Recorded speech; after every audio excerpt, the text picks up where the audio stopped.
it's not much of what we're. It's not so much of what we're going through. It's how we're viewing what we're going through. That's the key right there. And we must see beyond what we're actually seeing. So vision has to be beyond what we're seeing right now. What we're seeing right now is a basketball court with a lot of men, a lot of kids playing. But do you see beyond that as a vision for your life? When we start looking beyond, that's when we start educating ourselves to another level. Absolutely. And we were talking about Mr. Melvin Williams and what he has contributed to this playground, and I was saying, boy, I haven't done into that. But I remember when I got elected, it's true, 1987, I went to Beckett Parks and I said, you know what, we gotta fix this building here because this is historic. This building, and they did replace the pipes at least in '88, but black people weren't even allowed over in the park. They had to be over here. So there's a lot of history that we have, and the thing is that, like you said, it has to be us.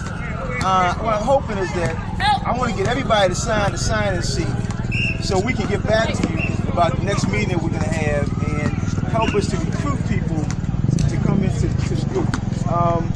And I wonder, could I get those of you who don't mind, I'd like for us to go around. This is Nati. Can you tell him about, he has the Everyone's Place bookstore. Oh, North Avenue, yes. And he's a good friend, many years of progressive black books. He's like the center, not only here in Baltimore, but the East Coast. And I want to thank you for coming. He's got to go on the air, and a little while he's going to be on WLP, so he must have came over here first. WEAA, okay, more. And can you tell us? Greetings and happy Father's Day. And sisters, I know y'all been doing some fathering too. I'm Dr. Kwame Abiomi, former city councilman, former pastor at Unity United Methodist Church. Retired for the third time, but I'm actually living over in DC now. Is that right? When Lauren sent me a text message about the event, I said I wanted to come over because it's worth doing whatever you can do to address the issue. The brother here talked about the value system that we need to construct. The idea is, I agree, and I think we have to have a twofold strategy because we got to play defense as we play offense. We got to defend and help our young folk understand what they're working against, what they're up against, which is something I don't think a lot of them appreciate. When we talk about the history of the sagging pants or half moon, we know that comes straight out of the joint. We know that most of the feminine members of prison institutions want their clothes like that. So even though young men today do that, some of them do know the history and they wear them nonetheless. And those are ones I think we have to address with some kind of construct that helps them understand. You ain't just disrespecting yourself, but particularly females in your presence and in your community.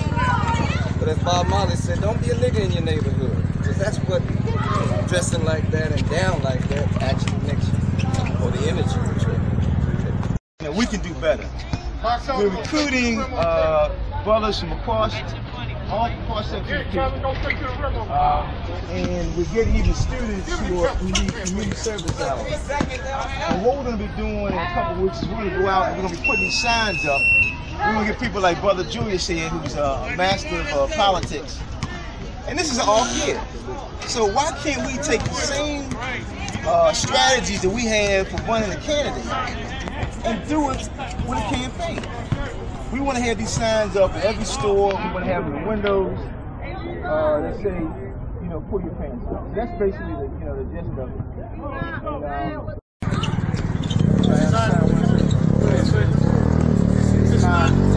My favorite little brother. Let's say something very quickly. Obviously, we all know this is a very important campaign. Something that I always say on my radio show, I know some of y'all have heard it at Midday Magazine with Mark Bell. But my common theme always is that the only way we're going to turn this thing around is if we turn this thing around. Okay? All right? With respect to our future politicians, preachers and all the other, police, they can't do this thing. It's only going to take men, teaching young men how to be men. That's really what I'm saying. I mean, like I tell people, it doesn't require you to put yourself out there, but it does require you to do a little bit of effort, okay? We all know somebody in our neighborhood who's going down the wrong path, right? We all have that nephew, or maybe it might even be our own son, that's going down the wrong path, or that kid on your block who everybody knows he's slinging and doing bad. But maybe just go outside one day and just pull him up. Now, you gotta check him that day, but just have a conversation with him. Just show him that you're interested and that you're aware of him. Then maybe a week or two later, you have another conversation. But he'll learn to respect you because he respects men. These young brothers, they do respect us, and they're always watching us. So how we carry ourselves is important, and taking the time to reach out and express that we're concerned about how they're living is very important. So that's, like I said, that's a common theme on my show, is that older guys like us have to reach back and show our young men how to be men. We have to do that, man. The women can't do it, the politicians, the police, get them. It's about us doing that. So I hope everybody will chip in and get on board with this thing.